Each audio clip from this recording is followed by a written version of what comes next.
আসসালামু আলাইকুম এভরিওয়ান, আপনারা সবাই কেমন আছেন? জান্নাতি ব্লগার বিজনেস চ্যানেলে আপনাকে স্বাগত।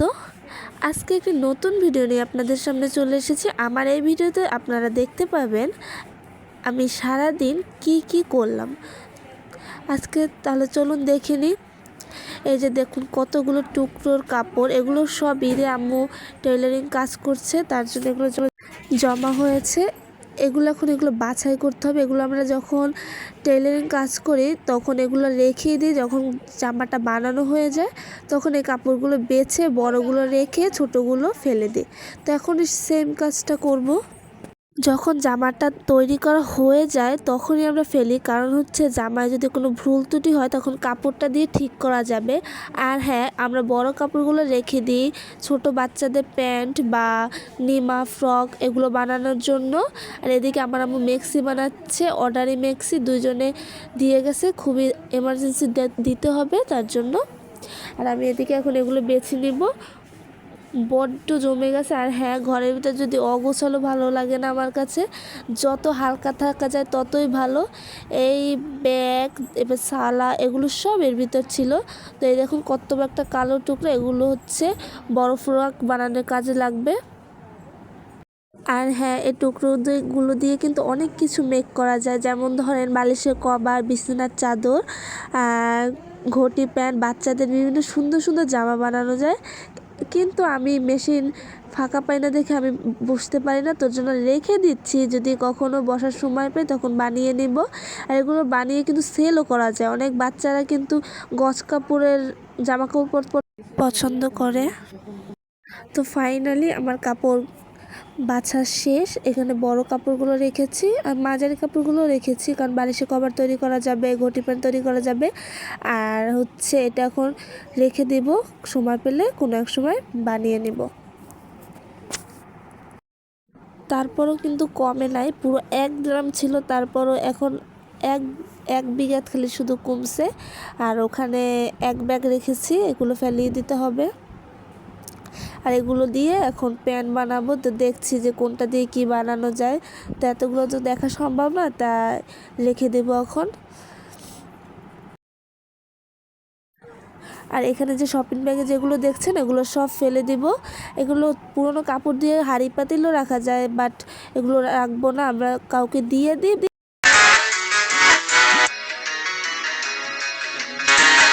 তো কাপড়গুলো গুছিয়ে এখন এসেছি বিছানা গোছাতে। আর হ্যাঁ, ঘরের সব থেকে বিছানাটা যদি গোছানো থাকে তাহলে বুঝাই কি অর্ধেক কাম শেষ হয়ে গেছে। তা আমারও সেই কাজ, বিছানাটা গুছিয়ে নেব এখন টান টান করে। তো আপনারা খেয়াল রাখবেন বিছানা গোছানোর সময় যেন কুচকানো না থাকে, তাহলে ভালো লাগবে না। সুন্দর করে বালিশগুলো ঝেড়ে, সুন্দর করে মানে ঝেড়ে যেন একটু ময়লা না থাকে, টেনে টেনে বালিশগুলো টেনে টেনে ঢুকিয়ে তারপরে এখানে রাখবেন। সুন্দর করে রাখবেন যেন খুবই সুন্দর দেখায়, কারণ বেড যদি ভালো না দেখায় তাহলে পুরো ঘরটাই অসুন্দর লাগে। আর ঘর যদি ভালো না লাগে তাহলে কিন্তু মনও ভালো থাকে না। আমার তো ঘর ভালো থাকতে হবে, সব কিছু পরিপাটি গুছানো থাকতে হবে, তাহলে আমার কাছে খুবই ভালো লাগে। আর হ্যাঁ, এখন যে 11টা বাজে, তো আমি এখন বিছানা গুছাচ্ছি, কারণ হচ্ছে আমি সকাল 9টা টিউশনিতে গিয়েছিলাম, এখন এসে বিছানা গুছাচ্ছি। আর হ্যাঁ, আর একটা কথা হচ্ছে, আমি আপনাদের উপর ভরসা করে আমি ইউটিউব চ্যানেলটা খুলেছি, কারণ আপনারা যদি আমার পাশে না থাকেন আমি কখনোই এই চ্যানেলটা বড় করতে পারবো না।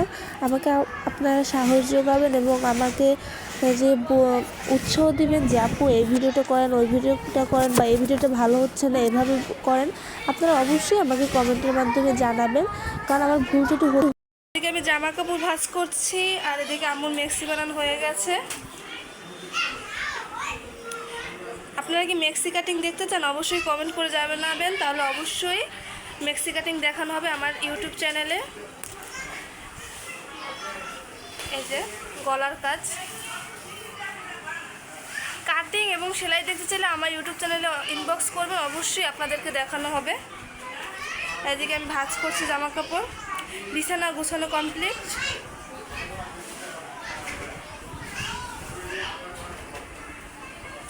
একটু ধরে দেখাও তো লম্বা করে। এটা কিন্তু আম্মুর না, এটা অর্ডারি মেক্সি।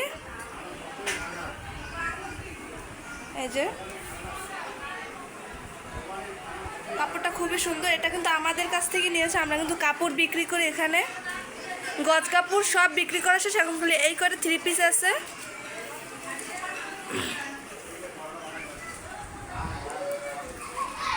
এটাও কি মেক্সি? এটাও মেক্সি। মোট 2টা মেক্সি, মানে একজনেরই 2টা মেক্সি। এখন মানে বানানোর পরে দেখা হচ্ছে যে মাপ ঠিক আছে কিনা। আপনারা অবশ্যই যারা টেইলার আছেন অবশ্যই বানানোর পর আবার মাপটা চেক করবেন। এই 2টা মেক্সি মাপ দিয়ে দেখা হচ্ছে যে ঠিক আছে কিনা। আর এই মেক্সিটার কিন্তু এটাও চেইন আছে, সামনে চেইন দেওয়া হয়েছে, আর এটাও সামনে চেইন দেওয়া হয়েছে। এখানে এই যে দেখছেন ফিনিশিংটা কত সুন্দর। এটা হচ্ছে হাতা, শর্ট হাতা দেওয়া হয়েছে। আর এই যে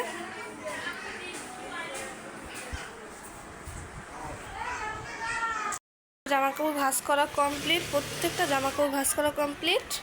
শুধু এই কয়টা ভাঁজ করেনি, কারণ এগুলো আয়রন করতে হবে। এগুলো কিন্তু আমার কাছে আপনারা পেয়ে যাবেন। এই ড্রেসটা আমার কাছ থেকে আমি কিনেছি, আয়রন করতে হবে, তার জন্য এই 2টা রেখে দিয়েছি। আর এগুলো সব ভাঁজ করা হয়ে গেছে, মানে এগুলো সুন্দর করে অড্রপে রেখে দিব।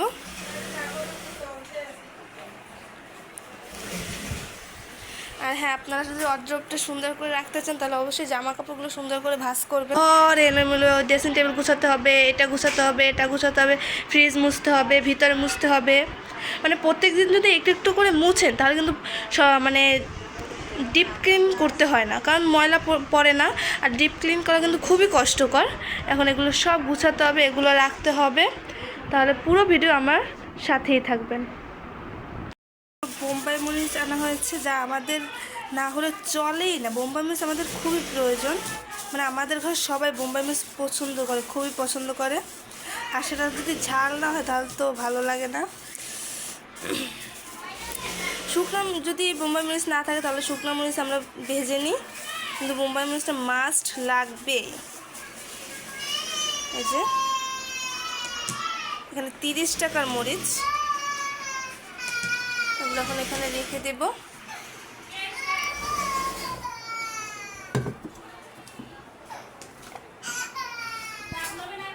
আর পানিটা কোথায় রাখবো? আর এটা একটা হচ্ছে লবণ, আম খাওয়ার জন্য, মানে বিভিন্ন টক খাওয়ার জন্য এটা এনেছি।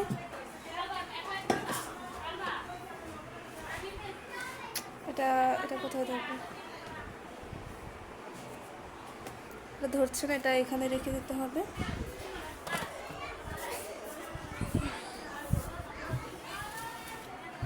এটা কিন্তু আসলে পড়ার টেবিল, কিন্তু আমাদের জায়গার অভাবে ডাইনিং টেবিলটা আমরা রাখতে পারিনি, তার জন্য এখানে ভাত রেখে দেওয়া হচ্ছে। এগুলো কিন্তু ফ্রিজে রাখা হবে। তো তেল দেওয়া কেন হলো, তাই তো এখানে তেল আর লবণ দেওয়া হচ্ছে, কারণ যে সময় রান্না করা হয় তখন কিন্তু এটা বরফ থাকে, ফ্রিজ থেকে যে সময় ডিরেক্ট বের করা হয় তখন লেট হয়ে যায় রান্না করতে। তার জন্য এই পদ্ধতিটা যদি ব্যবহার করেন তাহলে যে আর বরফ হবে না, নষ্টও হবে না, বরফ হবে না, ফ্রিজ থেকে বের করে সরাসরি রান্না করতে পারবেন। তার জন্য প্রত্যেকটা আইটেমে তেল এবং লবণ দেওয়া হচ্ছে, অল্প পরিমাণে একটু একটু করে দিয়ে দেবেন। আর এখানে পেঁয়াজ বাটা হচ্ছে। আপনারাও ট্রাই করে দেখতে পারেন যে কার্যকারিতা কীরকম।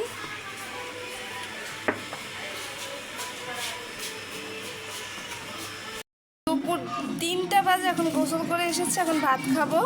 আর মাছের লেজ নিয়েছি, কারণ আমার মাছের লেজটা সব থেকে বেশি ভালো লাগে, মাথা ততটা ভালো লাগে না। এই যে, আর এদিকে রিয়াও খাচ্ছে, ও হচ্ছে রিয়া। তুমি কি দিয়ে খাচ্ছ? ডাল আর আলু ভাজছে। আর এগুলো কি? এগুলো আছে, এগুলো হচ্ছে মাংস। এখন লবণ নিয়ে নিব।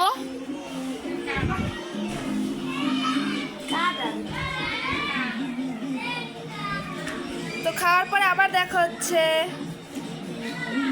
এখন দুপুর 4টা বাজে। এই যে দেখেন, ভাত খাওয়া শেষ, একটু জিরিয়েছি, এখন আম খাবো। একটা আম কিন্তু এখানে। আর বললাম না যে এটা ওই টক খাওয়ার জন্য এনেছি একটা লবণ, খুবই মজা লবণটা, এটা খাবো।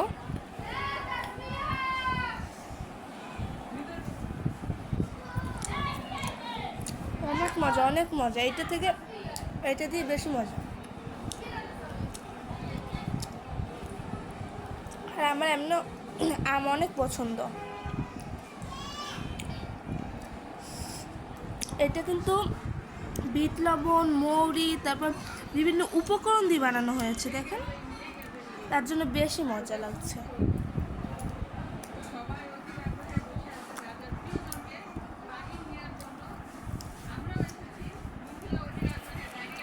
আর এদিকে আমরা সোনিয়াপুর ব্লগ দেখছি।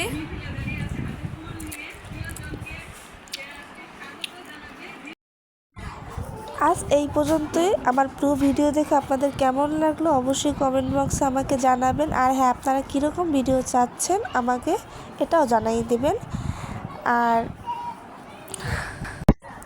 আর লাইক কমেন্ট শেয়ার করবেন আর আমাকে